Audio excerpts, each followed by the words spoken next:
Halo, good morning students. Kali ini kita jumpa lagi dalam sebuah video pembelajaran bahasa Inggris peminatan ya untuk meneruskan materi kita, dan sekarang kita akan masuk ke dalam chapter 5.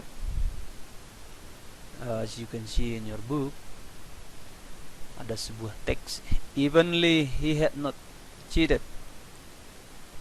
Ya, ini adalah ungkapan imajinasi yang mencoba membayangkan sebuah peristiwa yang berbeda dengan apa yang sebenarnya terjadi, atau singkatnya ini kita sebut dengan ungkapan penyesalan. Dan kalau dalam conditional sentence ini masuk ke dalam conditional type 3, maka seandainya kita disuruh untuk meneruskan akibat dari if clause ini, kalau kita teruskan ke main clause-nya, misalnya evenly he had not cheated, misalnya kita buat he would have flunked in class 11. Contohnya ya, dia akan tinggal kelas di kelas 11 itu misalnya. Dan sekarang kita lihatlah seperti apa penjelasan untuk conditional type 3. Lihat ini form ya. Pertama, dalam if clause, perhatikan poin-poin yang penting, unsur yang sangat penting kau ingat, jangan sampai tertinggal ya. OI plus subject plus head plus past participle. Sementara di main clause, subject would, kemudian bisa menggunakan modal seperti ini, might atau could. Itu tergantung dari tingkat kepastian dari hasil atau akibat itu ya. Kemudian plus have plus past participle. Kita lihat contohnya ya. Saya buatkan beberapa di sini. Yang pertama, if I had worked harder. If I had worked harder. Lihat subjeknya di sini I, kemudian had sudah masuk, kemudian work adalah past participle. Sementara di sini di main clause I juga sudah masuk, sama subjek di sini dengan subjek di sini. Untuk kalimat ini sama ya, itu bisa berbeda. Kemudian diikuti oleh would, kemudian have, and then past participle. Oke, sudah lengkap. Dan kalimatnya, if I had worked harder, I would have passed the exam. Jika dulunya saya bekerja keras, saya akan lulus ujian itu. Ya, tapi ini adalah ungkapan penyesalan saja. Artinya apa yang diungkapkan di sini berbeda dengan apa yang sebenarnya telah terjadi. Dan untuk contoh yang kedua, if I had chosen to study in Balige, ya semua unsur ini sudah kita masukkan, subject, had, past participle, diikuti dengan to infinitive di sini. Kemudian di main clause ya, subjeknya masuk, kita gunakan could untuk ini. Could have sudah gone atau past participle. Swimming di sini adalah sebagai jiran ya. Maka kalimatnya, if I had chosen to study in Balige, I could have gone swimming in Danau Toba. Kemudian yang terakhir, ya ini yang kita kutip dari topik pembelajaran kita di chapter 5 yang tadi ya. Ini kita buat, kita masukkan sebagai contoh di sini, if only he had not cheated. Jika saja dia tidak mencontek. Tapi ingat, mungkin kamu anggap ini berbeda. Ini adalah tambahan di sini. Ini merupakan conjunction, dan not ya, memaksudkan bahwa clause ini dalam bentuk negatif ya.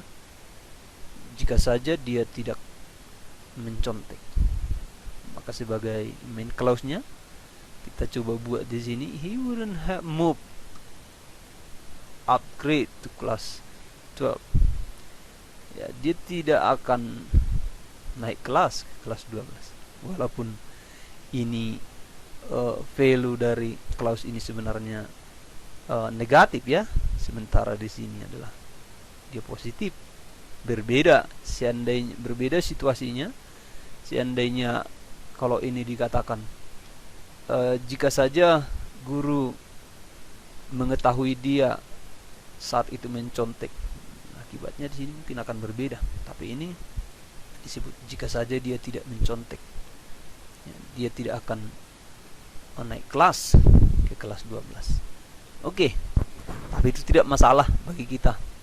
Di sini kita hanya belajar tentang structure ya, bukan karakter. Oke, kita lanjutlah. Sama seperti dalam semua kalimat kondisional, urutan clause tidaklah tetap. Anda mungkin harus menyesuaikan kata ganti pronoun dan tanda baca saat mengubah urutan clause, tetapi artinya sama. Maksudnya seperti ini. Lihat saja contoh. Di sini, you would have passed your exam if you had worked harder. Tidak ada koma di sini ya, karena main clause-nya duluan. Perhatikan itu. Kalau kita pindahkan antara ini yang tadi, kalau if clause di depan kita harus menggunakan koma, sementara kalau main clause di depan ini kita pindahkan ke sini, ya tidak perlu kita buat koma. Seperti ini ya. Main clause-nya di depan. You would have passed your exam if you had worked harder. Nah, sementara kalau bentuk yang pertama tadi, if clause di depan, if you had worked harder, kita harus sisipkan koma di sini. You would have passed your exam. Oke, saya rasa itu clear. Kita lanjut. Function.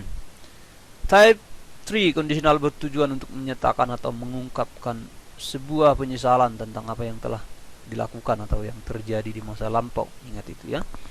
Kalimat-kalimat ini benar-benar merupakan pengandaian dan tidak nyata karena sudah terlambat untuk dilakukan sekarang, dan hasilnya sudah tidak mungkin terjadi. Kenyataannya merupakan kebalikan dari yang dinyatakan oleh kalimat itu. Dalam kalimat type 3 kondisional, waktunya dalam masa lampau dan situasinya merupakan pengandaian atau tidak nyata. Dan ingat, kalau kita belajar kondisional type 3 sama seperti type 2, kita sering diminta menulis fakta yang sebenarnya terjadi ya. Ini contoh.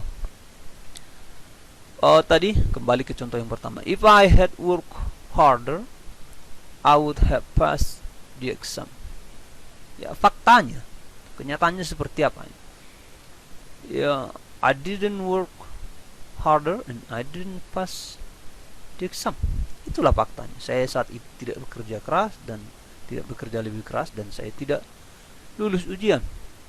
Nah, contoh yang kedua, I would have been happy if you had called me on my birthday. Saya saat itu akan senang, maksudnya akan bahagia jika kau saat itu menelepon saya pada ulang tahun. Bagaimana sebenarnya faktanya? Ya, you didn't call me and I wasn't happy. Kau tidak meneleponku saat itu dan saya tidak senang, tidak bahagia. Oke, kembali ke masalah yang ketiga tadi, yang topik dalam buku kita. Evenly he had not cheated, he wouldn't have moved upgrade to class 12. Faktanya, he cheated and he moved up grade to class 12. Perhatikan itu. Faktanya dia mencontek dan dia naik kelas. Oke, itu. Jadi ingat perbandingannya kemarin dengan apa itu? Conditional type 2. Kita singgung lagi sedikit lagi supaya kamu tidak lupa lagi ya. Kalau di sini fakta, tenses dalam fakta itu ya harus bentuk past tense ya. Didn't work harder, didn't pass. Sementara kalau kau ingat dalam conditional type 2, ya itu bentuk satu. Misalnya I don't work harder, I don't pass the exam. Di situ nanti yang perlu perhatikan, ya. Jadi saya rasa cukup jelas yang boleh saya terangkan melalui video ini, dan saya harap video ini akan membantumu untuk menyelesaikan tugas-tugasmu juga yang di dalam chapter 5. Oke, sekian anak didik kami. Thank you for attention. Have a nice time.